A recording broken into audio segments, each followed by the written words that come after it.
S மக்களே, big pass promo 3 வந்துருச்சு. நம்ம எல்லாரும் எதிர்பார்த்த தரமான செய்கை எனக்கு ரொம்ப பிடிச்சிருந்தது. முதல்ல பார்வதி எழுப்புறாரு. உங்களுக்கு ஏதாவது சொல்லணுமா பார்வதி அப்படிங்கிறாரு. அவங்க ஆமாம் சொல்லணும் அப்படிங்கும்போது குறுக்க பேசிட்டு அதுக்கப்புறம் சொல்கிறாரு போல் இருக்கு. நீங்கள் பேசும்போது குறுக்க பேசினா உங்களுக்கு கோவம் வருது இல்லை, டைம் கொடுக்கணும்னு தோணுதில்ல, அப்படி தானே மற்றவங்களுக்கும் தோணும்.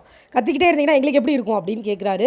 சூப்பர், ஏன்னா கத்துறது அவங்க தான், அடுத்தவங்களுக்கு பேசே கொடுக்க மாட்டாங்க. இவங்களே பேசி இவங்களே முடிச்சுட்டு போயிடுவாங்க. இருக்கிறவங்கள பைத்தியம் நினப்ப அந்த அம்மாவுக்கு. அடுத்து திவாகர், இவர் ஒரு மீட்டரோடு வந்திருக்காரு, எல்லாருக்கும் தகுதி தராதத்துக்கு மீட்டர் தூக்கிட்டு வந்திருக்காரு அப்படின்னு ஒரு போட்டார் பாருங்க. அந்த ஆள் மூஞ்சி செத்து சுண்ணாம்பாக போயிடுச்சு. வாரம் ஃபுல்லாக வந்து தாயிடமோ பெரிய அறிவாளி இருக்கிறவரா முட்டாள் நினச்சி பேசிகிட்டு இருந்தான்ல.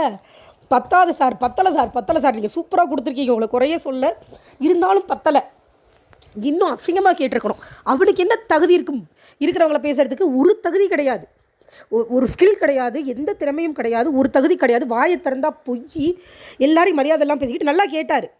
அதுக்கு இந்த ஆள் சொல்கிறான், இல்லை சார் நீவா போன்லாம் பேசுகிறாங்க சார் அப்படின்னா. கரெக்டாக கேட்டார். அடுத்தவங்க தகுதி தராத முடிவு பண்ணுறதுக்கு நீ யார்?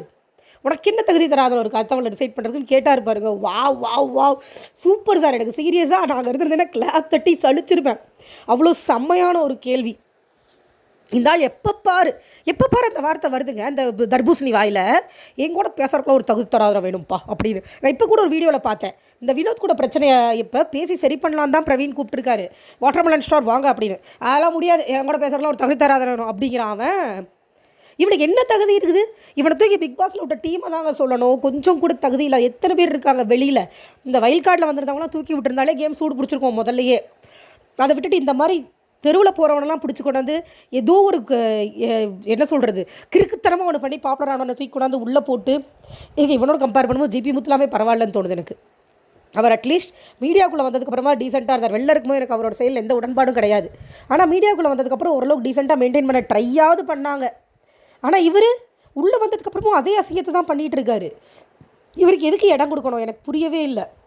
இதில் இவர் செய்கிறதெல்லாம் பார்த்துட்டு சட்டை அப்படி தான் கழட்டவே நடம் பிடிச்சிக்கிட்டு. அண்ட் விஜய் சேதுபதி சார், அந்த கனி டீமுக்கும் டோஸ் விழுந்திருக்குன்னு நான் கேள்விப்பட்டேன். இந்த அன்பு கேங் எனக்கு ஏன் தப்பாக தெரியல அப்படின்னா, சீசன் 4 அன்பு கேங் தப்பாக தெரிஞ்சப்போ எதிரில் ஆரின்னு ஒரு நேர்மையாக விளையாண்ட மனுஷாக இருந்தான். அவனுக்கு எதிராக குரூப்பிசம் பண்ணப்போ அது தப்பாக இருந்தது. இந்த 2 மக்களுக்கு எதிராக குரூப்பிசம் பண்ணால் தப்பு இல்லைங்க. அப்புறம் நாமினேஷன் ரிபாஸுக்கு திவாகருக்கும் பார்வதிக்கும் கொடுத்துட்டு இவங்கள நக்கிட்டு போகிறதா எனக்கு புரியலையே. இவங்கெல்லாம் இருக்கட்டுமே, அவங்க 2 பேரும் இவ்வளோ தப்பு பண்ணுறவங்க 2 பேர் வெளியில் போட்டோம். இவங்களுக்கு எதிராக ஃபார்ம் ஆகிற குரூப்பிசம் தவறில்லை. ஆனால் ஃபேவரட்டிசம் கொஞ்சம் மொக்கையாக்கும். என்ன பண்ணுறதுன்னு பார்க்கலாம். எல்லாமே சரியாகணும், பார்க்கலாம்.